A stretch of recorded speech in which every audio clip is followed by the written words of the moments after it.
কাচের দুধ পুলি পিঠা নরম তুলতুলে মজাদার ঠান্ডা ঠান্ডা এই কাচের দুধ পুলি পিঠা একবার যাকে খাওয়াবেন এটা সে সারা জীবন মনে রাখবে যে জবর একখান পিঠা খাইছিলাম।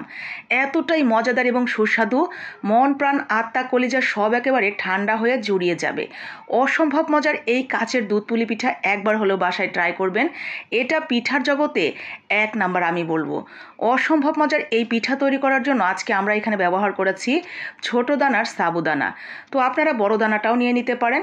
সাবুদানার সঙ্গে জাস্ট আমরা লবণ দিয়ে মিশিয়ে একদম সুন্দর করে পানি দিয়ে মেখে রাখবো। অতিরিক্ত পানি দেওয়া যাবে না, জাস্ট পানি দিয়ে মেখে এটাকে রেখে দিচ্ছি 10 থেকে 15 মিনিটের জন্য।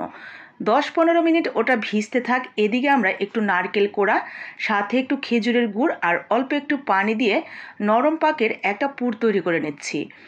এই নারকেলটা খুব মিহি করে কোড়ানোর চেষ্টা করবেন, এতে করে খুব বেশি উস্কো খুস্কো হয়ে থাকবে না, পিঠার ভেতরে খুব সুন্দরভাবে সেট হবে।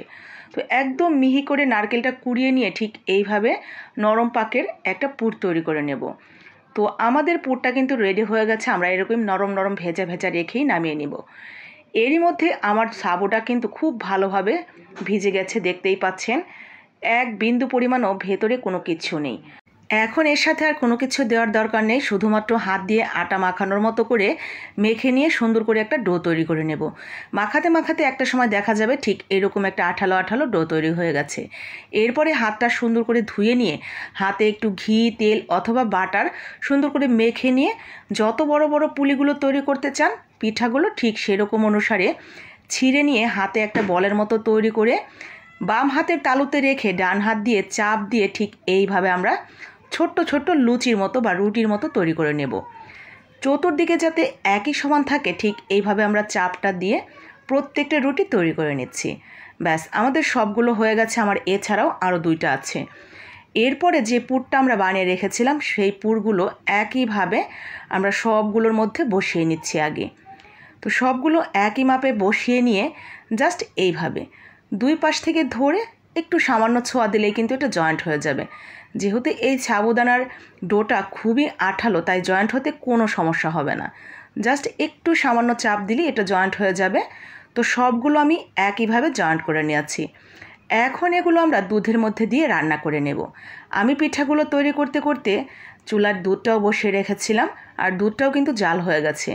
আমি গরুর দুধ দিয়েই রান্না করছি। আপনারা পাউডার দুধ অথবা বাজারে যে প্যাকেটজাত দুধগুলো পাওয়া যায় সেটা দিয়েও রান্না করতে পারবেন। এরপরে গরম দুধের মধ্যে আমরা পিঠাগুলো ছেড়ে দিব। অবশ্যই গরম দুধের মধ্যে ছেড়ে দিবেন।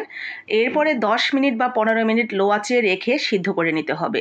পুরোপুরি সিদ্ধ হয়ে যখন কালারটা একদম কাচের মতো, গ্লাসের মতো হয়ে যাবে, ঠিক তখন আমরা দিয়ে দিব মিষ্টির জন্য চিনি।